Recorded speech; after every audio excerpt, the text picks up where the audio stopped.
Welcome to Complicating the Narrative. I'm your host, Salma Abdullah. This month, on the Purple Public Health Project, we are taking up the question of incentives and the research we do not do. It is one thing to say that public health should follow the evidence. It's another to reckon with how that evidence came to exist in the first place and with how much of what we know is a product of what happened to be funded. Dr. Michael Lauer is a cardiologist who spent nearly 2 decades at the National Institutes of Health. From 2015 until 2025, he served as Deputy Director for Extramural Research, overseeing tens of billions of dollars a year that leave the agency for universities. Since leaving, he has become one of the sharpest critics of the system he helped run, arguing that it was broken long before this moment. We get into how the NIH began almost by accident, why it ended up funding short projects rather than people, what happens to the science when researchers depend on grants for their salaries, and whether there is a way to fund research that answers the public without being at the mercy of whomever is in office. Mike, welcome to the podcast. Salma, thank you so much. It's a pleasure to be here. So I just want to dive in immediately and talk about some of the work and some of the interviews that we've been doing recently. And I think I've heard in it multiple iterations of this statement that the system that funds our work has been broken for a while, maybe since the NIH was conceived, and it's not just what's happening right now with the Trump administration. So I want you to give me a short version of why you think this is the case. Why do you think the system has been broken? Yeah, so that's exactly right. The system has been broken, and there have been fundamental problems with it that go way back, long before Mr. Trump became president, even for the first time. And I think we can identify 3 major problems, all related to each other in varying ways. One is the problem of soft money, and that is that the majority of scientists who are supported on NIH grants are effectively dependent upon government funding for their work, for their salaries, for their livelihood, in some cases entirely, in other cases to a large extent.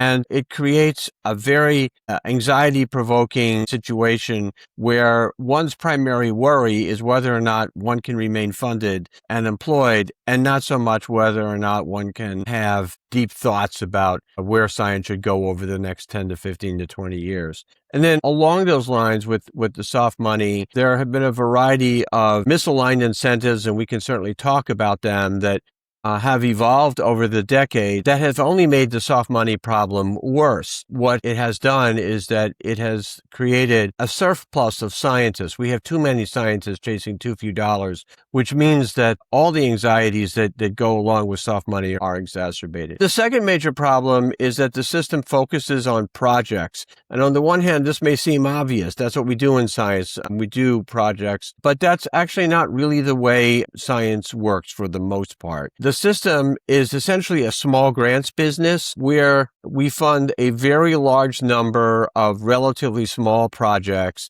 Each of these projects is relatively short term, and they're based on a variety of false premises. One false premise is that scientists know what they're going to do a year or 2 or 3 or 4 years from now, and we just don't, because the very nature of science is that it's unpredictable. And then another false premise is that peer reviewers are the people who are best able to figure out whether or not a project is a good idea. We know that peer reviewers have very poor predictive capabilities, and also that peer reviewers are inherently biased against novelty. And then the third major problem is politics, and I'll describe this very briefly without being political, or at least I will try not to be political.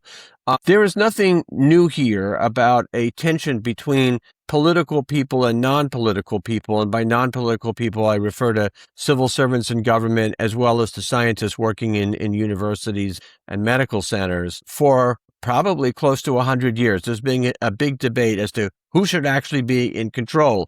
Should it be the political people or the non-political people? And there are cogent arguments on either side. The real problem is that we haven't come up with an answer to this.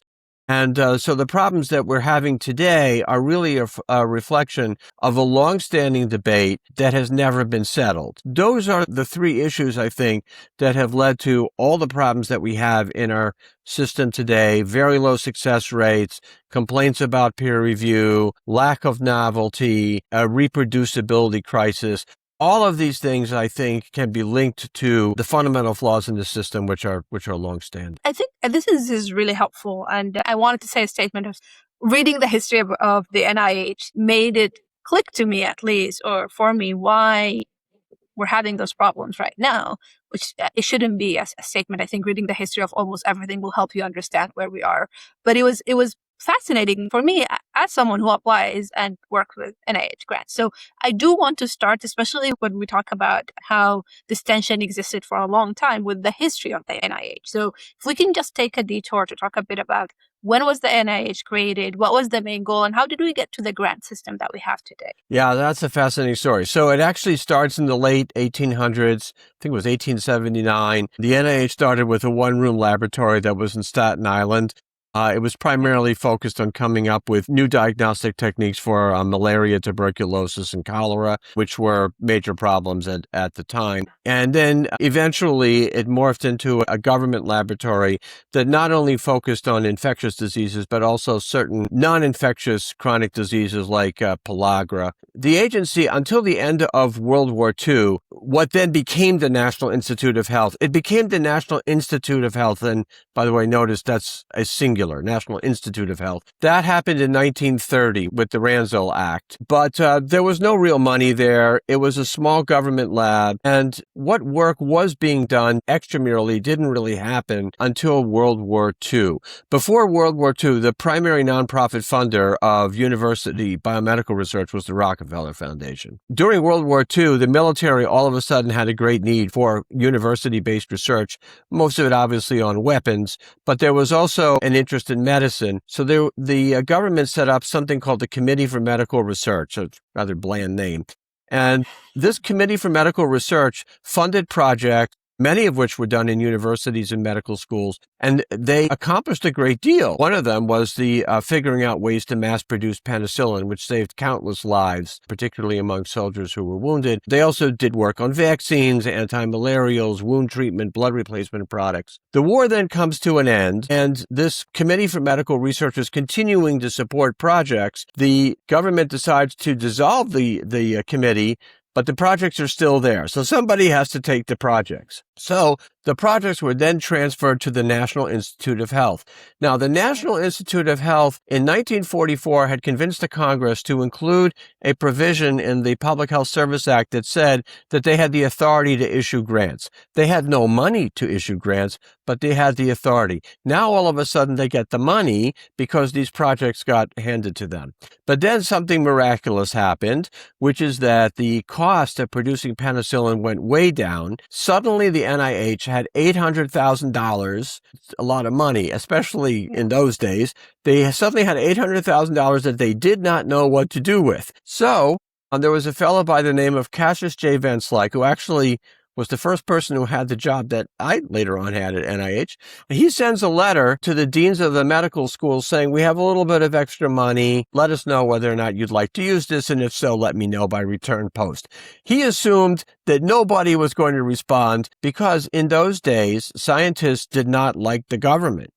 They were very suspicious of the government. They were willing to work with the government during the war because of the exigencies of war, but there was actually an overwhelming response. And so within a year, NIH has a grants program that was quite vigorous. What's fascinating about this, normally we think Congress passes a law and then the executive branch implements this. Here it was the exact opposite. The agency started a program and then Congress went ahead and ratified it. And so then over the years that followed, the program became quite popular, rapidly grew, had strong bipartisan support. So this is the accidental beginnings of the NIH. The program is running well until the 1960s, and that's when real problems start. So before we go to the 1960s, I think it's really important here, going from I think it was 1887 to a small one room, I think that was the description I found, all the way to having the NIH. It's fascinating, but I think what was also really interesting for me in the 1940s, as you mentioned, is this focus on grant-based projects. So I think as we get to the 1960s and thinking about attention with politics, it's also very interesting to think about how did we get to the system we have right now? So what happened in that? Why did the NIH choose to fund projects which you've identified as an issue that we need to deal with? So there were two interesting debates that were going on. One was a debate that wasn't a debate at all, and that was whether or not the agency should fund projects or whether it would make more sense to give institutional awards. So an institutional award would be, for example, example, giving a large chunk of money to Washington University in St. Louis and saying, here's a large chunk of money, do what you want with it, do great work, and we'll come back and talk again in 5 years. And as long as you're doing good work, we'll then give it back to you. Interestingly enough, that was the proposal of Vannevar Bush, who wrote this famous report on Science, the Endless Frontier. That's exactly what he had in mind. And that's what the Rockefeller Foundation had been doing until the late 1920s. So the debate then about whether or not to fund projects or institutional awards didn't happen because in the late 1920s and the early 1930s, the Rockefeller Foundation was worried about money for obvious reasons because of the stock market crash and the Depression. And so they decided to switch their model from funding institutional awards to funding small projects. Their thinking was, well, if we fund a small project and things go wrong, it's just a small project. It's no big deal. Whereas on the other hand, if we give out large sums of money, we potentially put ourselves at risk. So this had nothing to do with what was the best science or what was the best way to run a program. It simply had to do with, you might say, local and timely fiscal challenges, and that's what they did. So why did the NIH go with projects? Because that's what the Rockefeller Foundation had been doing. That's what universities were used to, and that's what they went ahead with. So one debate was about projects versus institutional awards, and there was no debate. It just kind of happened. The other big debate was who should be in charge? Should it be the politicians or should it be scientists, and particularly scientists at universities who know best how research actually works? And then would the role of the government basically be to cut checks? And there was a huge debate about that. Vannevar Bush, who was a Republican, he was a Republican working within a Democratic administration, but he felt very strongly that politicians should have nothing to do with this and that scientists should be shielded from politicians and from political influence, and that all policy decisions should be made primarily by university scientists who really know how science works. On the other side was Harley Kilgore, who was a senator from West Virginia, a Democrat, who he agreed that the government should fund science. There they were in agreement, but he said, oh, no, the politicians should be deciding what's going on. The politicians should set the priorities. And some of his colleagues, even at that time and in the years that followed, felt very strongly that the politicians should even choose the projects. It should even get down to that particular level. And so those were the two debates that were happening at the time. What happened initially was that NIH got itself started as a program that was relatively insulated from politics. That was really an administrative accident, and that funded small projects. And that was an accident that happened because they just did what the Rockefeller Foundation was doing. And so fast forwarding to today, and I want to go back to the political tension as well, because it was also interesting for me that Bush seemed to have won, who found a way to move the conversation forward in the 40s, but then in the 60s, it seems like politicians won over and created all the paperwork that we have to deal with right now. And I've just submitted an NIH grant, so I know all the paperwork that we have to submit. But I would love to talk about what we have as a system today, not what's happening with the changing of funding, but just for someone who maybe doesn't really understand how the NIH works. Can you tell us a bit about what type of research is being done within Bethesda versus what type of research is being done outside of NIH? What is the division of the funding between the two? I think my understanding is for the fiscal year 2025, the funding for NIH was $47 to $48 billion. So how is that money divided, and what type of grants does NIH fund right now? So the budget for NIH in recent years has been on the order of $45 to $50 billion. It's a lot of money. About 80 to 85% of that money goes to extramural research, meaning research that occurs literally outside the walls. In other words, not within the government. Most of that occurs at universities and medical schools, and then to a lesser extent, independent research institutes. And most of that money goes to support projects, what we call research project grants. And the most typical kind of research project grant is what's referred to as an R01. So the kind of work is quite diverse. It ranges from very basic research. Originally, when the agency was formed, the thinking was that most of the money should go to basic research. Today, it's a little bit less than half that goes to basic research. Some of it goes to translational research, some of it goes to epidemiology, and then some money goes to clinical trials.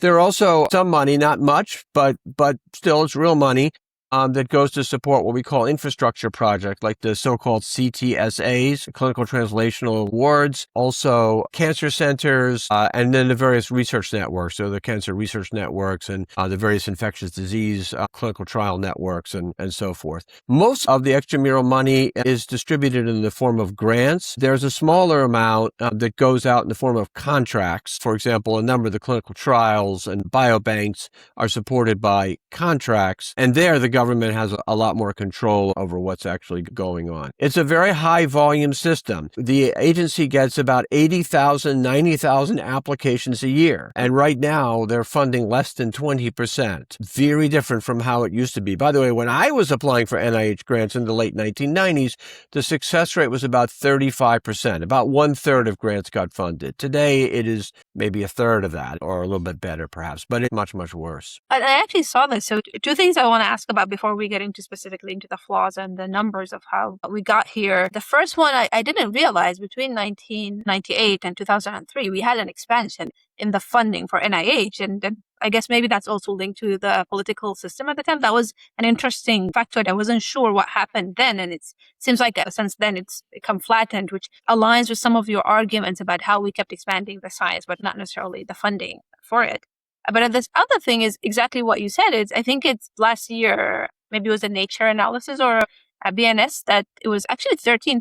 That's the pay line. It's not, I think, where your time was 20%. So it went from 60% to 13%. And I guess if we take out the 13%, we can say 16 to 20%. Is this mostly just because the funding flatlined over the years after the peak of 2003 and we kept expanding the number of people who got into the field, or what happened that we're getting those numbers right now? So from 1945 to about 1995 or so, there was basically continuous increases, but with various pauses along the way. But for the most part, the budget increased.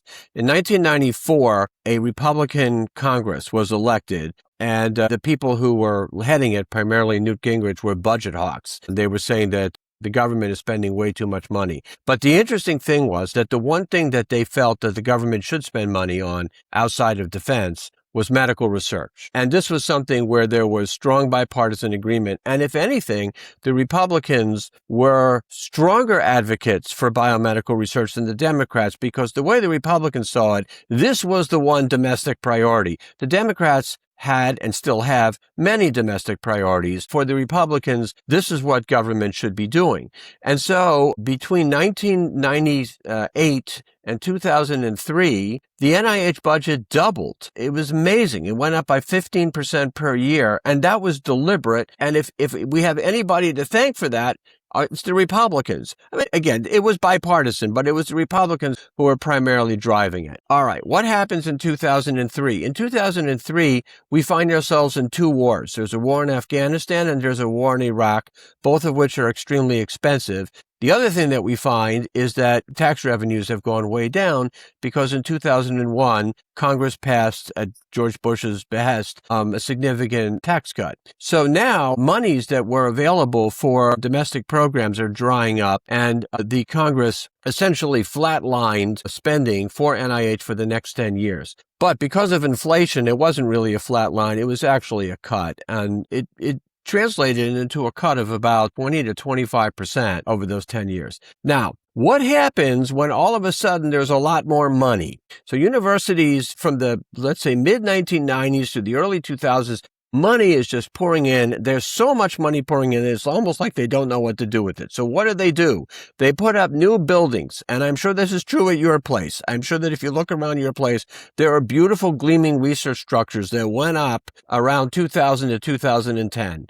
And those new buildings were going to be filled with people. And so they trained graduate students, many graduate students, and postdocs, and many postdocs. They developed a mentality that the growth was going to continue forever. That was the thinking, except that it didn't. So during the time that they're thinking that growth is going to continue forever, they're training more graduate students, churning out more scientists, building new buildings, putting up new laboratories, and there's less and less money available. This is like a perfect storm. You have more and more scientists, especially young scientists, who are trying to get their careers started, and you have less and less money. And so that's what created this incredibly hyper-competitive system that we have, where we went from success rates of well over 50% in the 1960s to well under 20% now. I like this framing from it was a competitive system, as you said. Now it's just your framing of it's becoming more hyper competitive, which is very clear. I see it now even in the school, as you said. Like last year when there were discussions about what's going to happen with NIH, you can see that almost most of the structures we have, even within WashU and a lot of the institutions, just built on expecting that we're going to keep getting more funding from NIH, which I think then links to the other issue that we spoke about earlier. I think you discussed this as well, led to this issue also exacerbating among universities, which is the model of a soft money. So can you talk a bit more about what universities created with that model and what is the expectation of someone being hired? So in the 1950s, when the NIH grant program got started and when the NSF, the National Science Foundation, got started, the government philosophy was that grants were what we call assistance mechanisms. Universities were expected to pay for their faculty and to pay for their resources, and the federal government would provide additional money to help them buy additional equipment, hire staff. But it was a joint partnership, and part of that partnership was a financial partnership. In the late 1950s, President Eisenhower put together a commission, a so-called President's Advisory Committee, to look at the government-university partnership and see how well it was working. It was headed by a guy named Glenn Seaberg, who was the chancellor, I think, at Caltech. And they put out a report, which was called the Seaberg Report. And what the report said was that while things were going okay, there were some major problems. One was that faculty salaries were not being supported by government grants. Now, the interesting thing is, at the time, most faculty in the United States were vehemently opposed to the idea of the government funding salaries on grants. And the reason is because of exactly what happened. The reason is that they feared that if the government were to support salaries, the universities would turn around to the faculty and say, it's your responsibility to raise your salary. We're not going to come up with the money for you. You come up with the money for yourself. So at the time, the government policy was not to support salaries, but because of this report and the fallout from it, over the next 5 to 10 years or so, both NIH and NSF started supporting salaries. And when that happened, universities started hiring more and more faculty. Because the thing is, if you can hire faculty and not have to worry about paying their salaries, I mean, that's great. The risk is borne entirely by the faculty. If they can't get their grants, they're just out the door. It's as simple as that. The university's still there. They don't have to worry. So that was a big problem that came up at that time, and that led to the soft money system that we have. Now, the other thing that report asked for was that the government grant should support graduate training. All right, so now universities can bring in graduate students without having to pay for them because government grants will pay for them. And so they now are incentivized to bring in more and more graduate students without worrying whether or not they're going to be able to find a job after they graduate. So that also then led to the soft money system that we have today. I think I'll treat everyone as well-meaning here, but a benefit for universities as well from all of this. Not only do they tell faculties you should bring your own soft money grants, but when you bring the money, that comes with a lot of indirects for the university. Well, yes. That's exactly right. And so that was another part of this report. At the time, government support for indirects were very small. The Seaborg panel, they actually said that the government should pay 100% of indirect costs. And so that's what then led to a dramatic increase in how much indirect reimbursement would come from the U.S. government. So yes, exactly as you say, it would be crazy for a university not to support their faculty off of grants or their graduate students off of grants, because not only would they not get reimbursed for the salary, but they wouldn't get the indirect cost bonus. So the incentives are just all wrong. Everybody was well-meaning. Nobody was evil here, but it created a set of highly misaligned incentives that have created where we are now. Yeah, I think a lot about incentives here, and I do want to go back to the word incentive, and I think this is relating what I want to ask about next. With all of this exploding on the university side, that also led to an explosion of administration on the side of the NIH, because you need someone to look into all of those grants that are being submitted. So I want you to talk a bit more about the bureaucracy aspect of the critique that you have with NIH. And I just want to link back to what we discussed earlier when you said when it was started, remember, it was National Institute of Health. I've been looking more into the 27 institutes that we have right now. And part of the work that I've seen, especially I think you talked about it as well, is Mary Lasaker advocated for the National Cancer Institute, which is very interesting for me because I've been trying to write a piece about how, given how important it is, we need to invest more in funding for cardiovascular diseases. And I kept comparing it with cancer funding and why are we not getting more funding for cardiovascular disease? So it was also helpful for me to understand the history here. But can we talk a bit more about the administrative burden and bureaucracy that then followed the structure of this misdesigned system with a lot of incentives for universities to keep hiring faculty, to keep hiring students and trainees at the same time, also to recoup some of the indirects? And how did we end up with an NIH that has 27 institutes, as much as I remember? Yeah. So I used to joke that we had 27 institutes, which meant that at any given time, those of us who worked in the office of the director had to deal with 54 different opinions. Let's take a step back here. So, back in the 1950s, the application form was 4 pages long. That was it. And today, of course, it's hundreds of pages long, and can be even thousands. I've seen applications that are over 1,000 pages. Okay, how did that happen? In the early days, the administration was quite lax. Essentially, what happened was the money was given to the university and to the scientists. Do a good job, send us a half-page progress report once a year, and we're done. That's all that needed to happen. And the scientists could pretty much do whatever they wanted to do with the money. If they wanted to change direction, that was fine, and they did not need to get any kind of special permission from the government. There was a fellow by the name of Lawrence Fountain. He was a congressman, a Democratic congressman from North Carolina, who discovered this and got very upset. He said, this is absolutely no way to run a government program. To give people money and then trust them and allow them to do whatever they want, that's not the way you run a government program. In order to run a government program properly, you need to have well-trained people working within the government following every last dollar with a fine-tooth comb. So he called a series of hearings starting in the late 1950s and then in the early 1960s. And he said to the NIH leadership, you're doing a lousy job. Now, the NIH leadership thought they were doing a great job and they could point to all kinds of fantastic science that was going on. And he said, no, your oversight is extraordinarily poor, and you're going to have to do something about it. So initially, the NIH leadership said, oh, yes, absolutely, we will do something about it. Thank you very much. Have a nice day. And of course, they did nothing. So a few years later, Fountain calls them back, and he's now really hopping mad.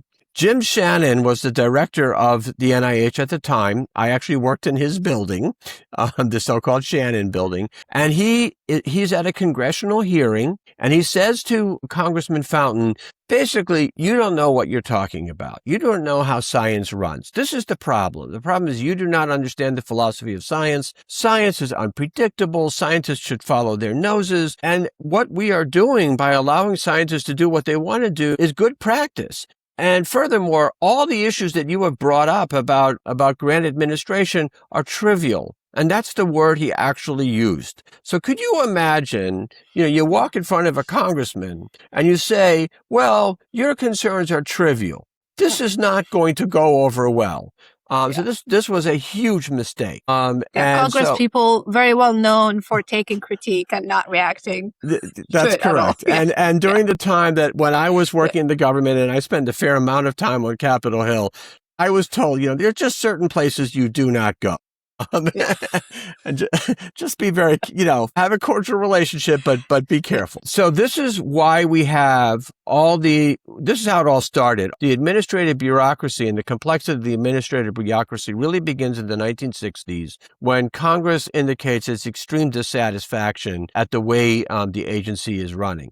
And then on top of that, you have the fact that the agency is running a small grants business. So the way I think about this is there are bureaucratic units. Every application is a bureaucratic unit. Every award is a bureaucratic unit. Each award is then given out once a year. So there's a new bureaucratic unit every year. And each of those bureaucratic units carries with it a set of tasks. So Right now, I believe NIH is handling 120 to 140,000 bureaucratic units a year. And each one of those is an opportunity to make mistakes, but also each one of those demands work. And so that means that the universities have to hire administrators, and the growth of administrators at universities has been much greater than the growth of faculty. And then similarly, the government has to have staff in order to handle all this work. And it's only gotten worse over time. Now then, a whole variety of things have happened.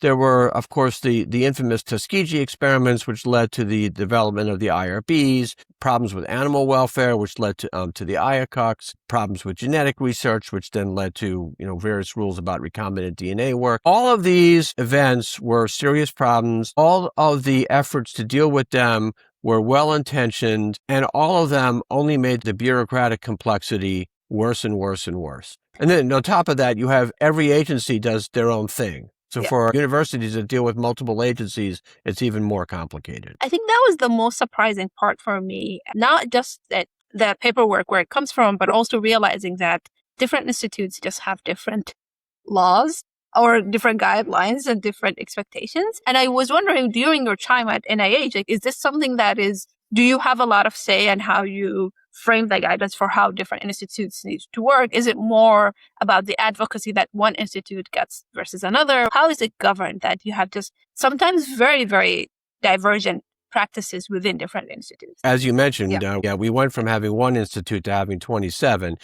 And to a large extent, this was political. Various lobbying groups that said, we want to have the American Heart Association pushed very hard. And so they got the National Heart Institute in 1948. And so these various pressures then led to the development of the individual institutes.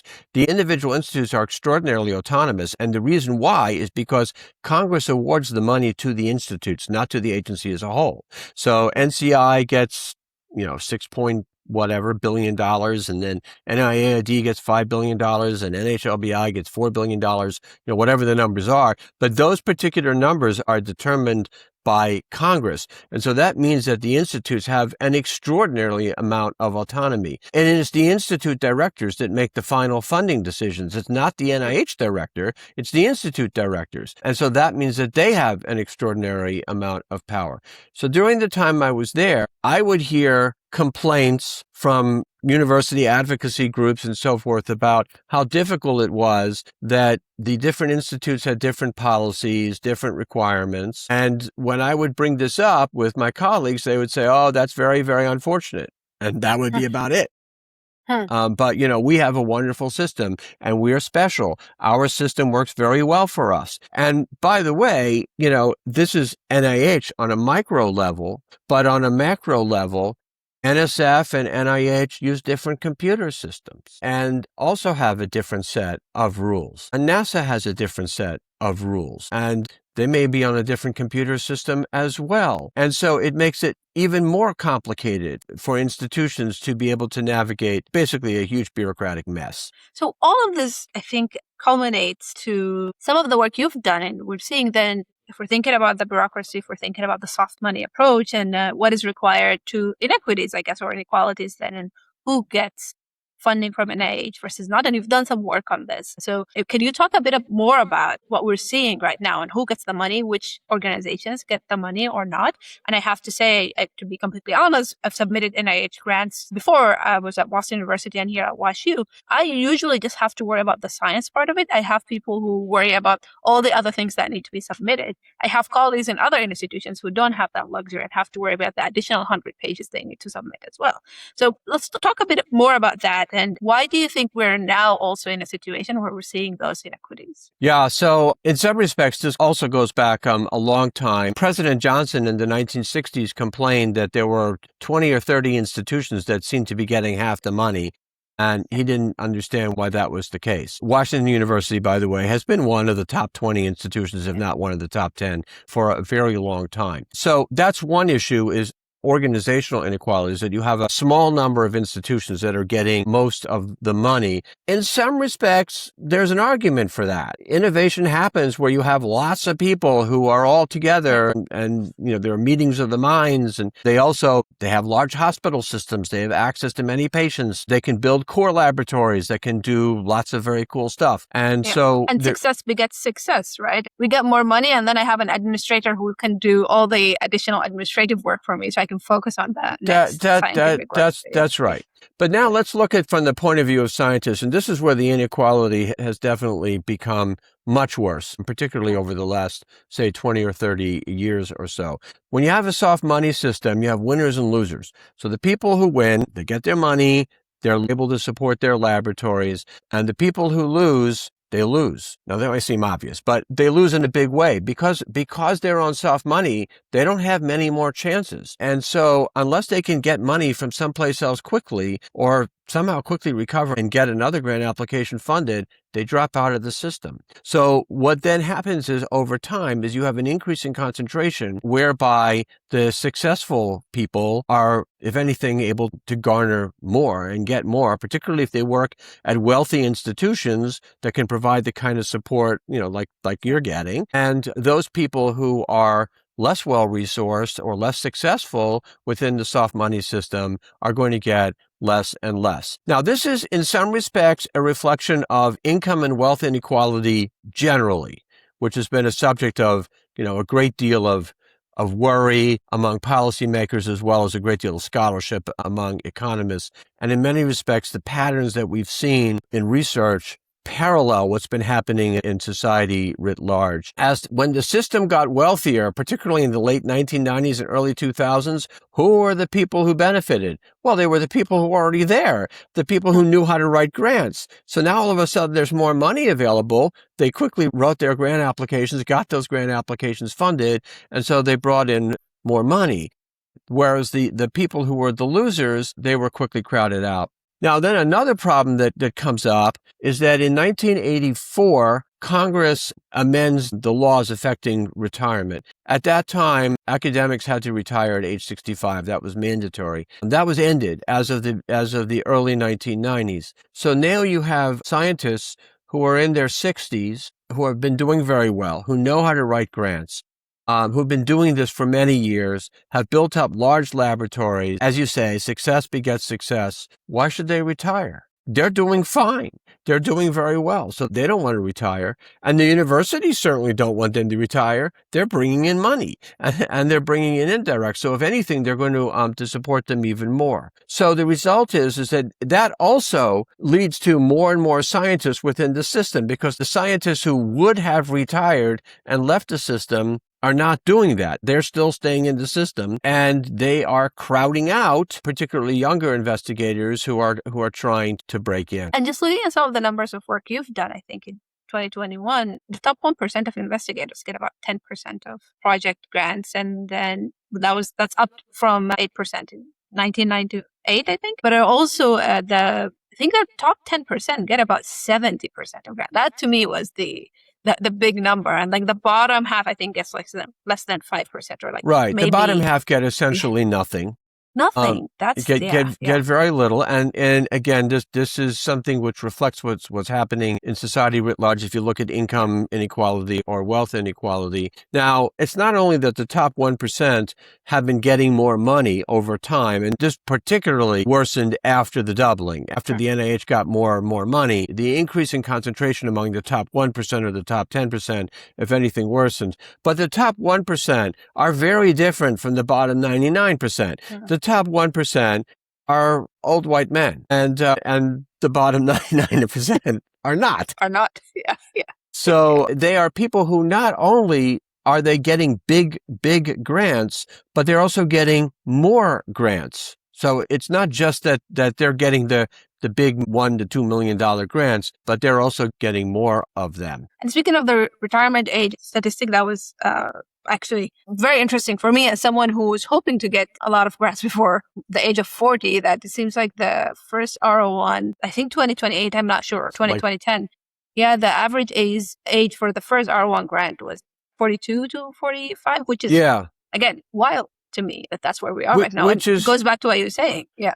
which is nuts. I mean, I finished my clinical training, and I figure it's probably something similar for you too. I finished my clinical training when I was about 29 or 30. So now I'm an attending cardiologist. So I'm trusted to take care of people's hearts at that age. Yeah. But I wouldn't be able to get an NIH grant until I'm in my mid-40s. Actually, I think Like I got 15 my years first... later. Yeah. Yes, I think I got my first NIH grant when I was 39, and that was unusual.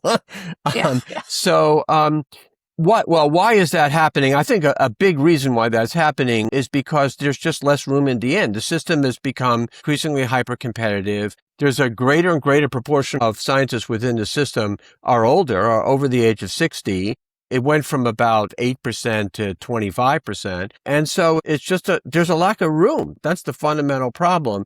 But it's crazy. And this is not a good way to run a scientific system when people can't even become independent until they're in their mid-40s. So, Mike, before we talk about then how do we fix the system and the current moment, what's happening, where you think it's good about some of the proposals suggested, or what do you think is unhelpful? I want to first flag a critique that someone might ask. For someone who's been at the helm of NIH for about 10 years, those are all important critiques, and you've worked on extramural research. So the question is, why were you not able to change some of those trends that you've written about, you've found when you were at NIH? So I will say a couple things. One is that we did do some things. We set up something called the Next Generation Researchers Initiative, by which we were able to fund, I would say, thousands of more early career investigators than we otherwise would have. And effectively, we did that by brute force with a great deal of support from Francis Collins and then from Monica Bertagnolli. So I think that helped. Another thing is we helped with NIGMS, and I give John Lorch a great deal of credit for this, in setting up a fund the person rather than the project type of award system that's called the so-called Mira Award for basic science. That has actually worked out quite well. The success rates are much higher than for a typical R01s. The renewal rates are very high, and the scientific productivity has been quite good. So there have been some things that have happened. We attempted to put a cap on the total number of awards that any one scientist could get. Basically an effort to distribute the wealth or spread the wealth a bit more. We tried that in 2017. There was massive blowback. It was very unpleasant, and the agency had to cave in on that. I know they're trying to do that now, and I wish them luck. We'll see what happens. They may very well succeed where we didn't, and that would be fine. Yeah. However, the problems that I've identified, the focus primarily on projects, the soft money system, and the issue about political control, these go way beyond the agency. And I think, one analogy might be the Social Security system. In the early 1980s, Social Security was falling apart. And Ronald Reagan and Tip O'Neill made a deal whereby they would come up with some kind of an apolitical solution that could keep Social Security afloat for 40 to 50 years. And it's a long story, but they did. They got there. And they were able to do it in a way that shielded Social Security for the most part from politics. So this happened at the level of the top leadership in Congress and top leadership in the White House. And I think that's what has to happen here. I think that there has to be a whole relook at the way the system is set up. And this goes well above the level of what people can do in an agency. Yeah. And I think, and I want to talk about what's happening right now and what you think is useful. I think it's the history has been at least useful for me to see the tension that I want to talk about right now, where it's the tension between, is this a political question or is this a scientific question? Who gets to make the decision? And also realizing that over the past few decades, it wasn't just one political party that had a monopoly on what needs to happen with NIH. It really alternated depending on who's in office or how you're framing scientific funding. So I want to talk a bit more now about what is happening this moment. What is your read about what's happening right now? I think I've read a Nature paper that says about maybe 5,800, 6,000 grants have been canceled. Most of them have been women and younger people. A lot of determination came out of nowhere. So a lot of people are scrambling to try to figure out what to do. But also we're getting, I think, conflicting messages from the administration where they're trying to really slash the budget for NIH. Every time they bring a proposal for a budget, but at the same time, they're publishing some reports on how we want to create a science for a golden age. So what's your read on what's happening in the moment, and how does that connect with the history of how we got here? Well, to a large extent, it is a continuation of a longstanding debate as to who really should be in control. In the 1940s, the Democrats felt very strongly that the politicians should be in control, and the Republicans felt that the scientists, they should be the ones in control. In the mid-1960s, President Johnson complained that the agency was spending way too much money on basic science. It set off a panic, which eventually settled down, but it was another, example. In the 1970s, there were members of Congress, I think at that time, Republican members of Congress, who said that they thought that members of Congress should decide each individual grant and which grant should be funded. So, there's been this tension between the politicals and the non-politicals, and this has been going on for a long time. Okay, now it has reached a whole new level, but in some respects, what the current administration is saying is, we agree with Harry Truman. Harry Truman vetoed a bill in 1947 that would have created a National Science Foundation that was largely apolitical. He wrote a scathing memo in which he said, I'm not going to agree with setting up an agency that I don't have control over. The president should have control. And I think that, in a way, the current administration, Mr. Trump and Mr. Vaught, are saying, yeah, we agree with Harry. We should be in control. So if you think about it, there is this tension between politicals and non-politicals, and there are cogent arguments on both sides. I don't see this as an either or. I see this as a both and. So the politicals would argue that, number one, they're the folks who are responsible to the electorate. They were the ones who were voted into office. They're the ones who are responsible for making sure that the government is accountable to the people. Now, on the other hand, people like me who are on the more professional side would say, yeah, but politicians don't know how to run science. Politicians don't know how to make scientific judgments. We know how to make scientific judgments. The other thing is that we can think long term. We don't think about the next election. The political way of thinking is short term and unstable because the major focus is what's going to happen in the next election and what can I do this year, whereas generally scientists think more long-term and they're not driven by a partisan agenda. So I think what's happening right now, in a way, is a reflection of what's been going on for a long time. What this current administration is arguing, you could say it's an extreme position. It is an extreme position, but on the other hand, I would say it is not totally out of line with what has been proposed by some politicians in the decades past, is that they should have complete control. The government bureaucrats, even the word bureaucrat is a pejorative term,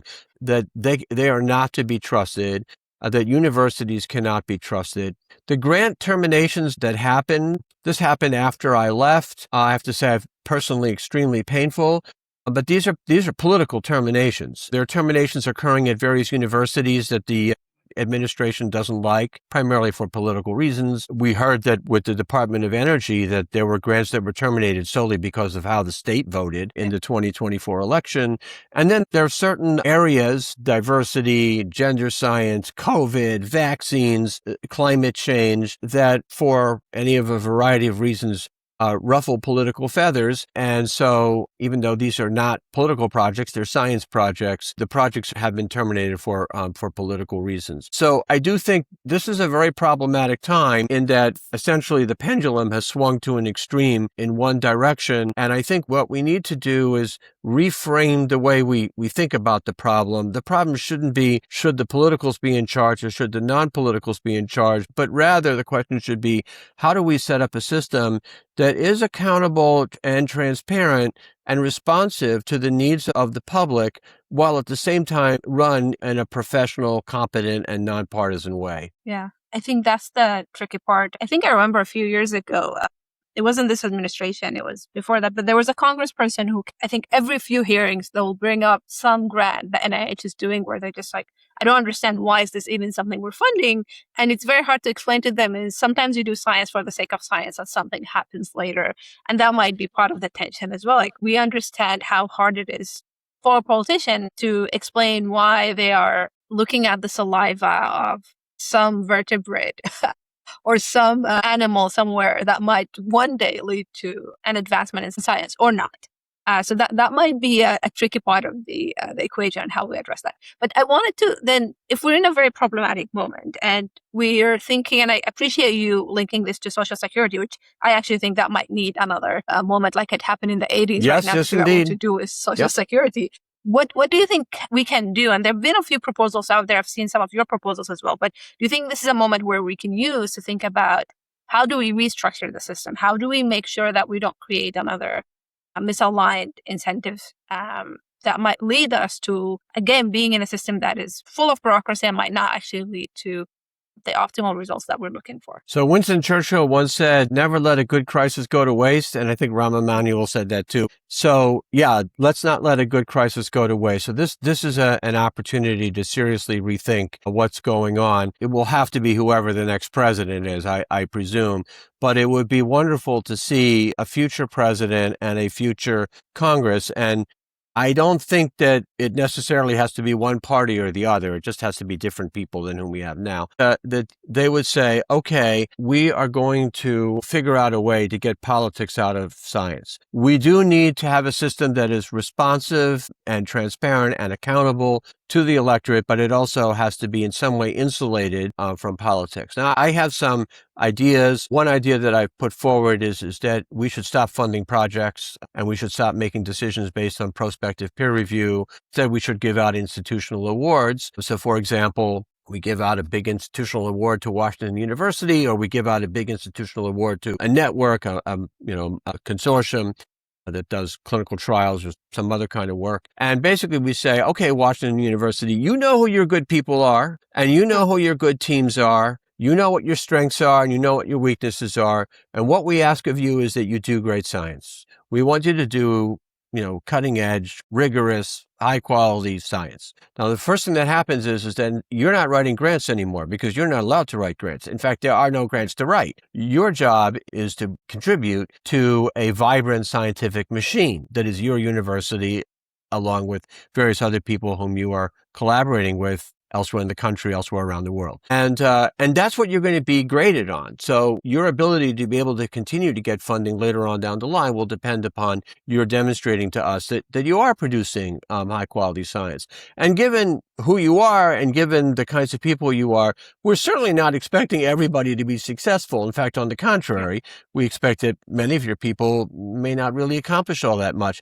But almost certainly, some of your folks are going to do some amazing things, and it's because of the system that you set up. So I would push very hard for getting away from projects and funding, institutional awards. But that can only work in a system that's insulated from politics. And the current day illustrates that. Now, I guess Washington University hasn't been as affected as, say, Harvard or Columbia or Northwestern or UCLA. I'm not totally sure, but that's my understanding. But, just imagine that some president comes along and says, I hate St. Louis. I just do. I mean, I don't like them. And so therefore, we're going to cut off money to Washington University just because I don't like them. Well, we can't have that. So that is why I think it's important to set it up in a quasi-independent way that is outside of the executive branch of government. I do think this is possible. This may sound like something that's impossible.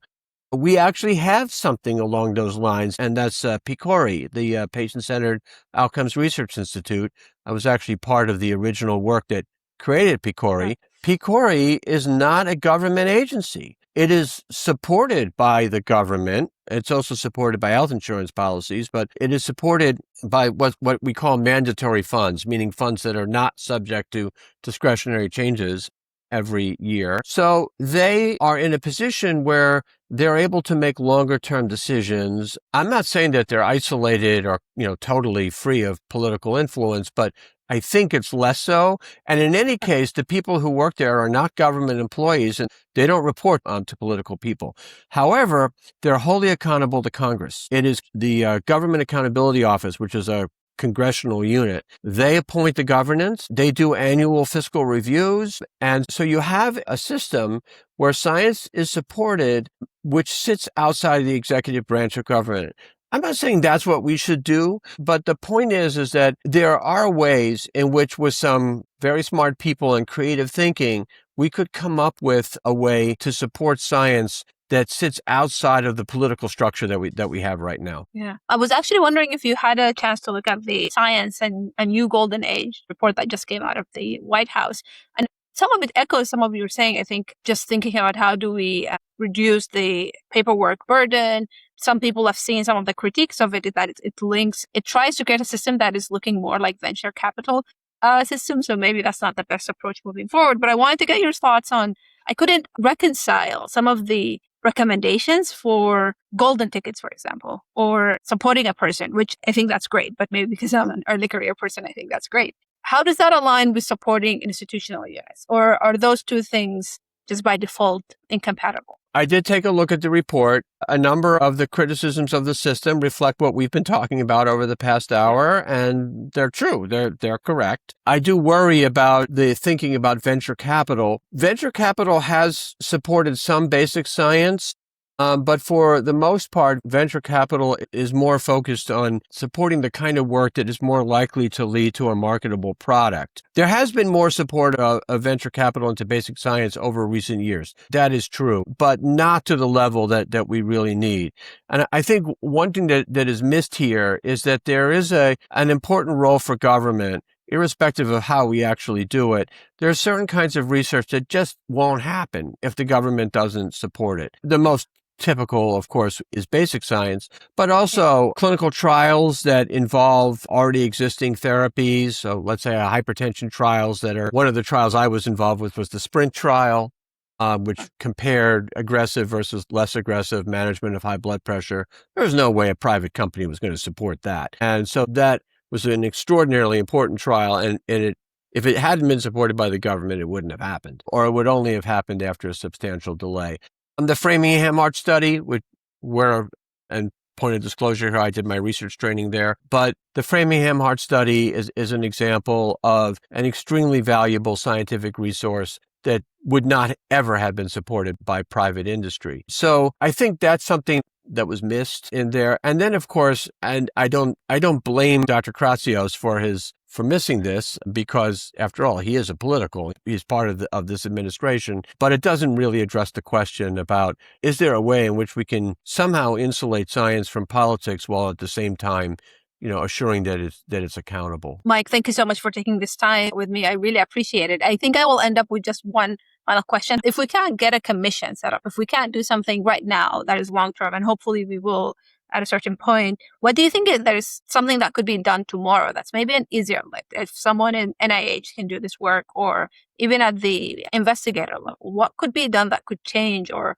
address some of the issues in the system? Well, one very practical thing that could happen tomorrow and could have happened already, the NIGMS awards that fund scientists as opposed to individual projects, Congress has actually called for that to be expanded to all of NIH. And I think that for many areas of science, I would include in that basic science, maybe also clinical epidemiology, I'm not sure, but for many areas of science, that would work quite well. And the way you would set it up is in a way a mirror of what NIGMS is already doing, which is to say one grant, you get one grant. That one grant will support your laboratory. So it'll be bigger than the individual project grants that you're getting now, but that one grant will support your laboratory, and it will support it for a long time, maybe for 7 years. And that's something that could happen. They could do that right now. And then I think another thing they can do right now, and effectively, which they're trying to do, is they can cap the number of awards that any one researcher gets. That's something that we attempted to do before, and that may actually happen. We'll see. Mike, thank you so much for joining us today. I've learned a lot. Great. Well, Salma, it was great talking with you, and I wish you all the very best with the great work that you're doing. Thank you. Bye. Take care. This episode was edited by Catalina Melendez-Contreras, with marketing and outreach by Kinkini Bahaduri. The podcast is supported by the School of Public Health and the Frick Initiative at Washington University in St. Louis. You can find Complicating the Narrative wherever you get your podcast, and you can also watch the episodes on YouTube. If you found this conversation useful, rating, sharing, or recommending the podcast is one of the best ways to help us reach more people. Thank you for listening.